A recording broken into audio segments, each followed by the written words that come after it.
अरे पहले सुनो ना। अरे तुम बच्चा है। अरे तुम्हारा बाप मेरे समय का ना है। तुम्हारा भी बेटा। बैठो बैठो। अरे उसका सदिया भी बाप पे हुआ था। तो तुमको हुआ, तुमको तो करबे ना किए, हम पालते ना। चलो बैठो, हल्ला मत करो।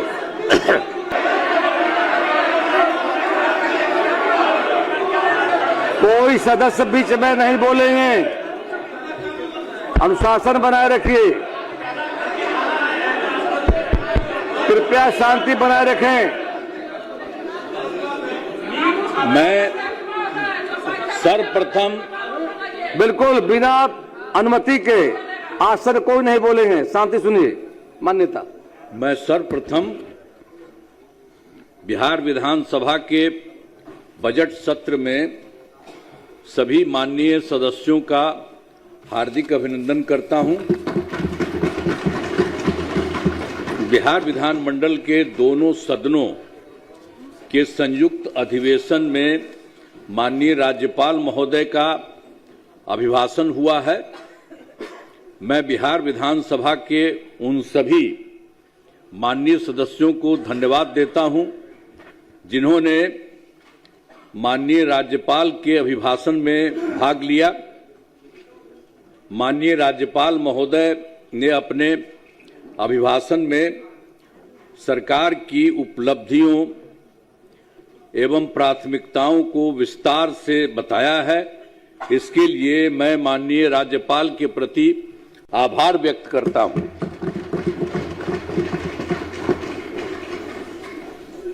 आप सब जानते हैं कि 24 नवंबर 2005 को पहली बार एनडीए की सरकार बनी थी। तब से राज्य में कानून का राज है और हम लगातार विकास के काम में लगे हुए हैं। याद है ना पहले क्या स्थिति थी? पहले बहुत बुरा हाल था। लोग शाम के बाद घर से बाहर नहीं निकलते थे। अरे सुनिए ना पहले। अरे हम लोग के पहले जो आप लोगों का राज था क्या था? बीच में मत बोलिए। कोई काम था? बिना अनुमति लोग शाम के बाद घर से बाहर नहीं निकलते थे। शाम के बाद कोई बाहर जाता था जी? सम्मा में घर में मैं बैठा रहता था। यही ना आप लोगों का हिसाब था। आज समाज में कितना विवाद होता था, कितना हिंदू मुस्लिम झगड़ा होता था। पढ़ाई का क्या हाल था? बहुत कम बच्चे पढ़ते थे, बहुत कम पढ़ाई होती थी। पहले इलाज का पूरा इंतजाम नहीं था, सड़कें बहुत कम थी और जो थी उनका बुरा हाल था। अब बिजली बहुत कम जगह थी। शुरू से ही बिहार के विकास का काम हो रहा। अब किसी प्रकार के डर एवं भय का वातावरण नहीं है। राज्य में प्रेम, भाईचारा एवं शांति का माहौल है। पहले कितना हिंदू मुस्लिम झगड़ा होता था।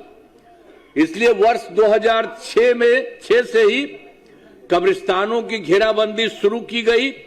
बड़े पैमाने पर कब्रिस्तानों की घेराबंदी की जा चुकी है। अब कोई झगड़ा झंझट नहीं होता है।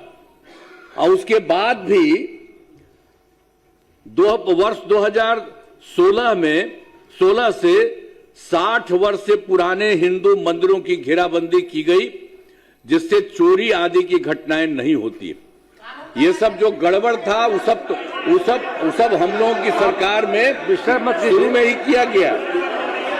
2006 में ही। हर बात में बोलने की जरूरत नहीं है। जब इन लोगों की तरफ से कुछ था नहीं तब 2006 से शुरू किया। अब बाद में फिर हम लोगों ने देखा कि उसको भी इधर उधर जाके कुछ थोड़ा बहुत शाम में करता था, तो हम लोगों ने 16 में भी ये सब काम किया। अब उसके बाद सर्वप्रथम शिक्षा के क्षेत्र में विशेष ध्यान दिया गया। हम लोगों ने बड़ी संख्या में नए स्कूल खोले और नियोजित शिक्षकों की बहाली की। लड़के लड़कियों के लिए पोशाक एवं साइकिल योजना चलाई।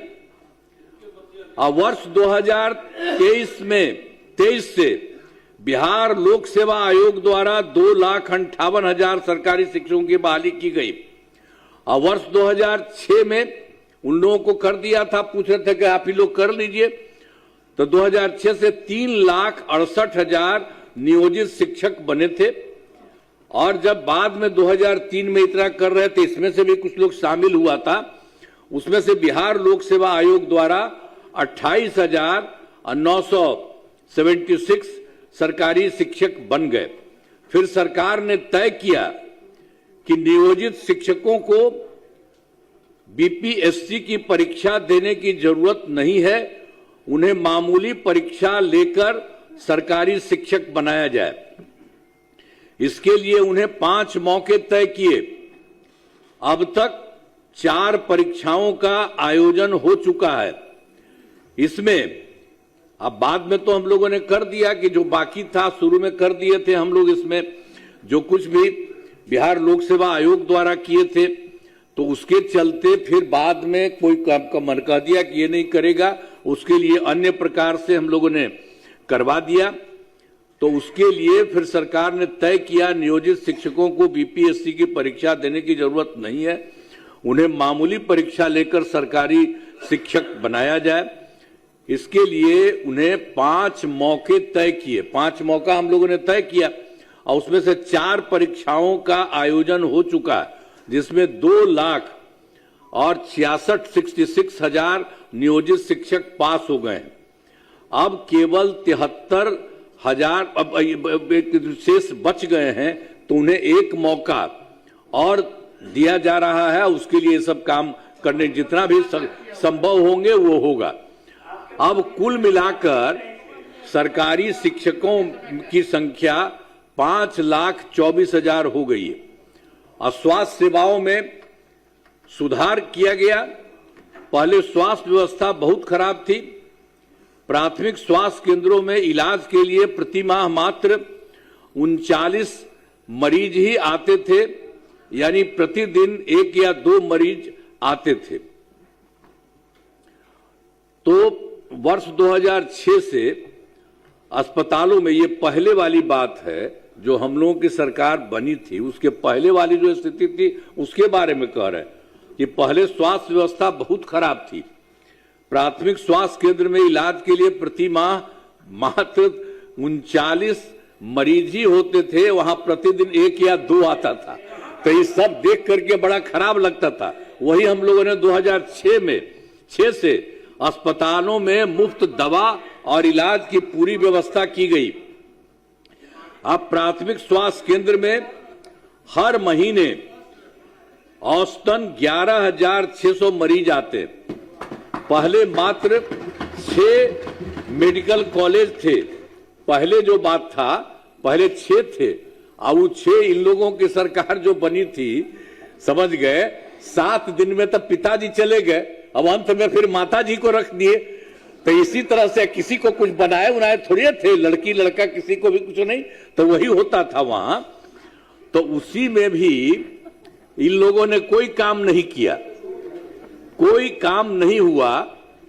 तो उसके चलते सब तरह से यहां पर आप समझ लीजिए कि वो शिक्षा के बारे में तो हम बता ही रहे हैं आपको।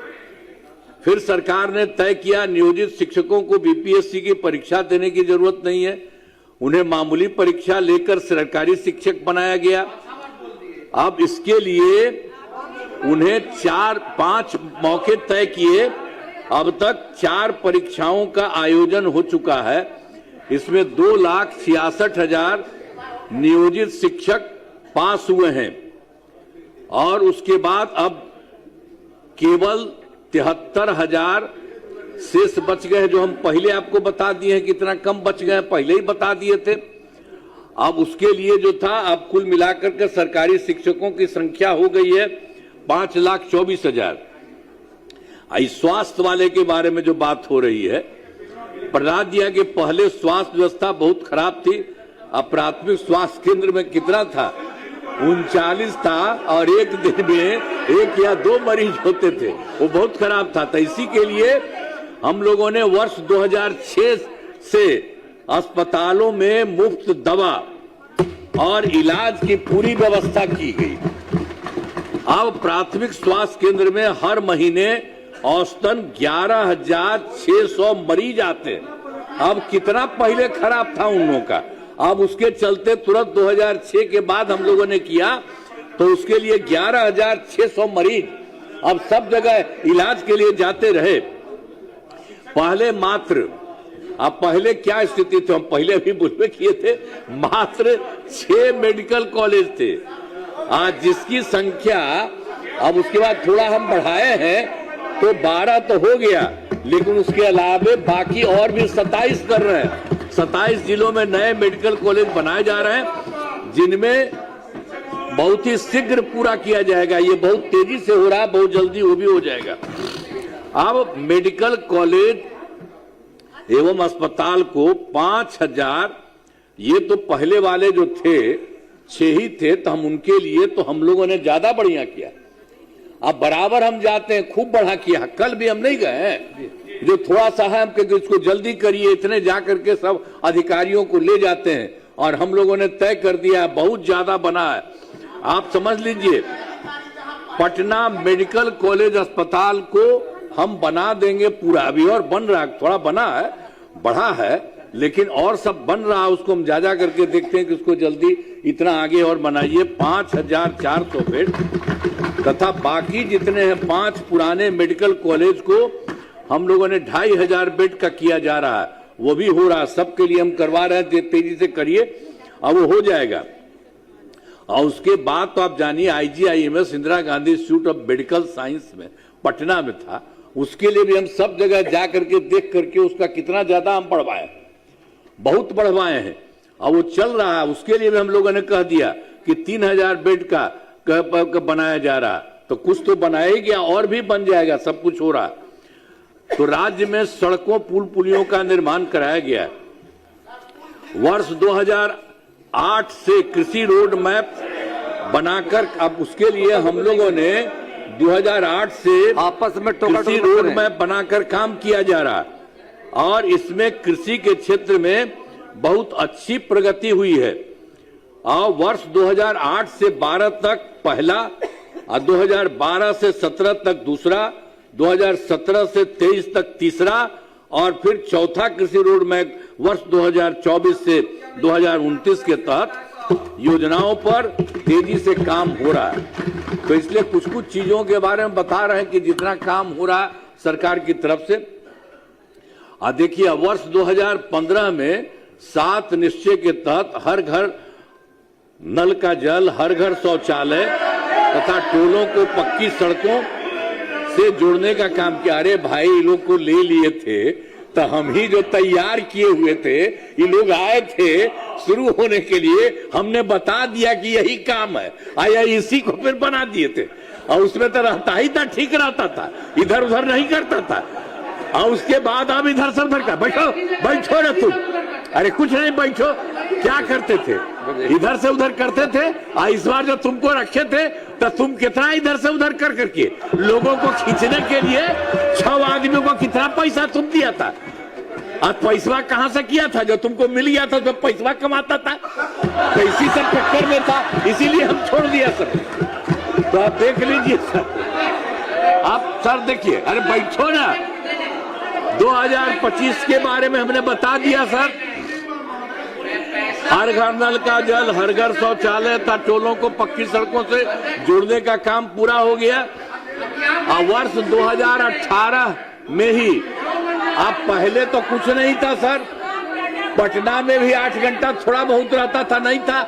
हम लोगों ने शुरू से किया कि सबको होना चाहिए, तो 2018 में ही हर घर तक बिजली पहुंचा दी गई। सरकार द्वारा शुरू से ही बहुत सस्ती दर पर बिजली दी गई। अब उसके बाद तो शुरू में तो हम लोग को बहुत पैसा लगा था, फिर बाद में हमने तय कर दिया कि नहीं, इसको मुफ्त में देना है। सरकार की तरफ से सभी इच्छुक लोगों के घरों पर ये जो है बिजली अब लगभग सभी घरेलू उपभोक्ताओं को बिजली मुफ्त दी जा रही है, मुफ्त में अब सबको दिया जा रहा है। और सरकार की तरफ से सभी इच्छुक लोगों के घरों पर सोलर लगाए जाएंगे। तो हम सबको कहते हैं, देख लो, सरकार की तरफ से होगा, अब किसी को कोई पैसा नहीं, इतना बढ़िया से सब कुछ लगाया जा रहा है, उसके आगे भी काम। और फिर 2020 में 7 निश्चय 2 के तहत सभी योजनाओं पर काफी काम हुआ। जो भी काम बचे हैं उन्हें शीघ्र पूरा किया जाएगा।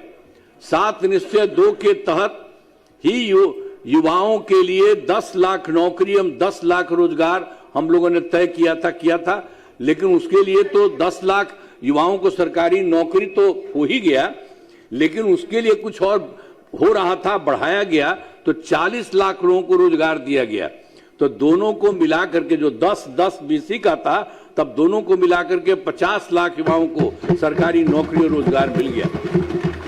अब हम लोगों ने तय कर दिया अगला जो इसी साल से शुरू हुआ, 5 वर्षों में 1 करोड़ युवाओं को नौकरी और रोजगार देने का लक्ष्य किया। और अब जान लीजिए कि सरकारी नौकरी की भी संख्या और होगी। तो सरकार ने शुरू से ही सभी तबकों का विकास किया है, चाहे हिंदू हो, मुस्लिम हो, अपर कास्ट हो, पिछड़ा हो, अति पिछड़ा हो, दलित हो, महादलित हो, सभी के लिए काम किया गया। अब मुस्लिम समुदाय के लिए भी काफी काम किया गया। मदरसों को सरकारी मान्यता दी गई एवं उनके शिक्षकों को अन्य सरकारी शिक्षकों के बराबर वेतन दिया गया। अब पहले वाले देते थे जी, पहले वाले नहीं कुछ देते थे, अब उनके लिए भी हम लोगों ने नहीं किया, एक एक काम किया है। और फिर सभी वृद्ध जनों, दिव्यांग जनों और विधवा महिलाओं को पहले हर महीने 400 रुपए पेंशन की राशि दी जाती है। अब जून 2025 में इसे बढ़ाकर 1100 रुपए कर दिया गया।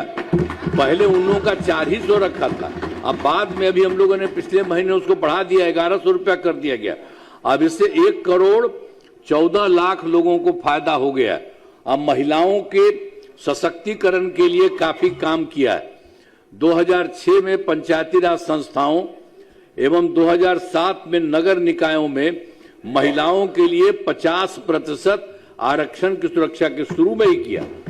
2006 में ही हम लोगों ने इसके लिए पंचायती राज संस्था का, 2007 में नगर निकाय महिलाओं का, और उसके लिए हम लोगों ने तय किया था कि वो 50% महिलाएं रहेंगी। तो मतलब महिला 50% और 50% पुरुष, ये सब कर दिया गया। वही सब से शुरू हुआ है, शुरू से ही हर प्रकार से एक तरह से काम हर तरह से किया गया है। और उसके अलावे सब तरह से वही जो कुछ भी होगा, तो आप समझ लीजिए 2013 में पुलिस में 35% का आरक्षण दिया गया, शुरू में बहुत अच्छा दिया गया है। और वर्ष 2016 में महिलाओं को सभी सरकारी नौकरियों में 35% का आरक्षण दिया गया है। पहले बिहार में स्वयं सहायता समूह तो पूरे देश में सब दिन के लिए था। तो हम लोग जब केंद्र में रहते थे तो देखते थे, बड़ा अच्छा था। जब यहीं पर जब हम लोगों की सरकार बनी, जाके देखे तो उसमें देखे बहुत कम था। तो इसी के लिए हम लोगों ने वर्ष 2006 में ही विश्व बैंक से कर्ज लेकर राज्य में स्वयं सहायता समूह का गठन किया, जिसे जीविका नाम दिया। जीविका दीदियां उसको हम लोगों ने कर दिया। अब उसके लिए समझ लीजिए कि अब स्वयं सहायता समूह की संख्या में जीविका दीदियों की संख्या 1 करोड़ 40 लाख हो गई, और उसका शहरी क्षेत्र में नहीं था। तो 2024 से शहरी क्षेत्रों में भी स्वयं सहायता समूह का गठन किया, जिसमें जीविका दीदियां हो गई। अब इतना जो किए हैं उसमें 4,34,000 जीविका दीदियां हैं, और इसका गठन और लगातार से जारी चल रहा है। तो इतना ज्यादा हो रहा है। अब बिहार के विकास में केंद्र सरकार का पूरा सहयोग, अब देखिए जिस तरह से केंद्र सरकार ने पूरा का पूरा बिहार को सहयोग दिया है। अब आप जान लीजिए जुलाई 2024 के बजट में बिहार को विशेष आर्थिक सहायता के रूप में सड़क, उद्योग, स्वास्थ्य, पर्यटन, बाढ़ नियंत्रण के लिए बड़ी राशि देने की घोषणा की गई 2024। अब फरवरी 2025 के बजट में बिहार में मखाना बोर्ड, एयरपोर्ट की स्थापना, पश्चिमी कोसी नहर के लिए वित्तीय सहायता आदि की घोषणा की गई है। और वर्ष 2018 से देश के कुछ राज्यों में खेलो इंडिया यूथ गेम्स का आयोजन हुआ था, और पिछले वर्ष खेलो इंडिया यूथ गेम्स का आयोजन बिहार में किया गया, जो गौरव की बात है। तो इन सब के लिए आदरणीय प्रधानमंत्री श्री नरेंद्र मोदी जी का मैं नमन करता हूं। और वो लगातार, आदरणीय प्रधानमंत्री जी भी कई बार बिहार आए हैं तथा उनके द्वारा विकास कार्यों का शिलान्यास और शुभारंभ किया गया है। इन सभी योजनाओं पर अब तेजी से काम हो रहा है।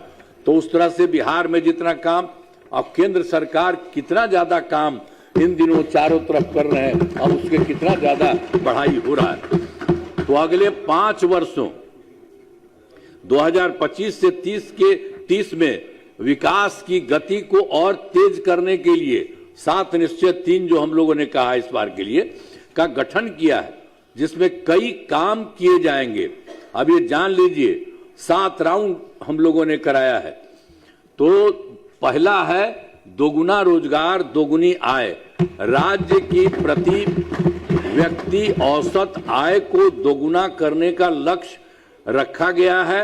कुछ पहले से भी काम हुआ है तथा इसके लिए मुख्यमंत्री महिला रोजगार योजना के तहत हर परिवार की एक महिला को 10,000 रुपये दिए गए हैं। अब इनका रोजगार अच्छा चलेगा और उन्हें 2 लाख रुपए तक की सहायता दी जाएगी। अब अगले 5 वर्षों में युवाओं को 1 करोड़ नौकरी एवं रोजगार उपलब्ध कराए जाएंगे। नए युवा रोजगार एवं कौशल विकास विभाग का गठन किया गया है। और दूसरा है समृद्ध उद्योग और सशक्त बिहार। अगले 5 वर्षों में उद्योग लगाने पर पूरा जोर दिया जाएगा। सभी जिलों में औद्योगिक क्षेत्र की स्थापना की जाएगी। नए बड़े उद्योगों के लिए मुफ्त भूमि एवं अनुदान दिया जा रहा है।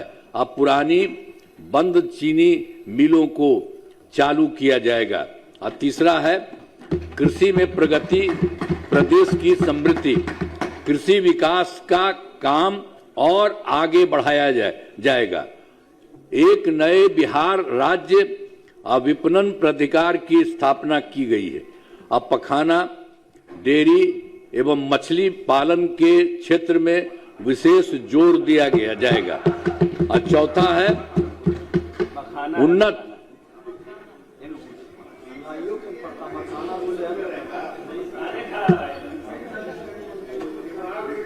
उन्नत शिक्षा, उज्जवल भविष्य। राज्य में शिक्षा को बढ़ावा देने के लिए प्रत्येक प्रखंड में आदर्श विद्यालय एवं डिग्री कॉलेज खोला जाएगा। एक नए एजुकेशन सिटी का निर्माण कराया गया है। अब 5वां है सुलभ स्वास्थ्य सुरक्षित जीवन। अरे पहले सुनो ना, अरे तुम बच्चा है, अरे तुम्हारा बाप मेरे समय का ना है, तुम्हारा भी बेटा। बैठो बैठो। अरे उसका सदिया भी बाप पे हुआ था, तब तुमको हुआ, तुमको तो करवे ना किए, हम पालते ना। चलो बैठो, हल्ला मत करो। तो फिर 5वां है सुलभ स्वास्थ्य सुरक्षित जीवन। स्वास्थ्य सेवाओं को और बेहतर करने के लिए जिला एवं प्रखंड के अस्पतालों को विशिष्ट चिकित्सा केंद्र बनाया जाएगा। राज्य में प्रतिष्ठित निजी अस्पतालों की स्थापना के लिए प्रोत्साहन दिया जाएगा। और फिर सरकारी चिकित्सकों की निजी प्रैक्टिस पर रोक लगाने की नीति लाई जाएगी। और फिर छठा है मजबूत आधार आधुनिक विस्तार। आधारभूत संरचनाओं को बेहतर किया जाएगा, जिसमें शहरों का विकास और नए शहरी क्षेत्रों की स्थापना की जाएगी। 5 नए एक्सप्रेसवे सड़कों का निर्माण तथा ग्रामीण सड़कों का 2 लेन चौड़ीकरण किया जाएगा। सभी इच्छुक लोगों के घर की छतों पर सोलर पैनल लगाए जाएंगे। अब बिहार में पर्यटन एवं इको टूरिज्म के विकास पर विशेष जोर दिया जाएगा। अब फिर 5वां पटना में स्पोर्ट्स सिटी का विकास तथा खिलाड़ियों को सरकारी नौकरी दिया जाएगा। और फिर 7वां है सबका सम्मान, आजीवन आसान, ईज ऑफ लिविंग। आधुनिक तकनीक तथा अच्छे प्रशासन के माध्यम से राज्य के सभी नागरिकों के जीवन को आसान बनाया जाएगा। यानी इस बार के बारे में जो कुछ भी तय कर दिया गया 25-30 के लिए 5 वर्षों में सब काम करने के लिए, उसका इस तरह से जो करते हुए सबको कितना फायदा होगा। अब हमारा राज्य लगातार विकास कर रहा है। अब इन दिनों काम को और आगे बढ़ाया गया है। अगले 5 वर्षों में और ज्यादा काम होगा और इससे बिहार काफी आगे बढ़ेगा। आप जान लीजिए बिहार बहुत आगे बढ़ेगा। केंद्र का भी पूरा सहयोग प्राप्त हो रहा है, जो हमने बता दिया उनका भी सहयोग। बिहार और विकसित होगा और देश के टॉप राज्यों में शामिल हो जाएगा तथा देश की प्रगति में महत्वपूर्ण योगदान होगा। अब जान लीजिए बिहार देश का कुछ ही राज्य है, उसी तरह से बिहार अब बहुत ज्यादा विकसित हो जाएगा। अब चारों तरफ देखते हैं आने जाने का क्या सुविधा है। कितना लोगों को मिल रहा है नौकरी। आप ही लोग अब ठीक है ना, सब जगह मिल रहा है सबको। और बैठो ना यार, काहे ना कर रहे हो? क्या जानता है तुम्हें?